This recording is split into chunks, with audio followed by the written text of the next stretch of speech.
the opening of Redline. I assure you guys, I know that our shop is new here in Cebu, but we will make sure that all the things that a rider needs for their bike, magkana ata. We will cater all kinds of bike, and we will make sure that we are cheaper than other shop, of course.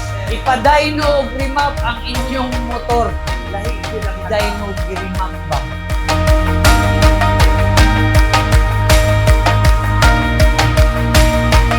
Redline is naadri ato ang proper tools like dyno na say road simulator. Murag gyapon kag testing ani sa highway o ang atong mga tools ani is like Demsport o Alien Tech naadri sa Redline. So we cater here big bikes and small bikes. Sakto ba? Yes sir. 100cc up to 1,300 karon ang naadri sa Pinas Kasagaran.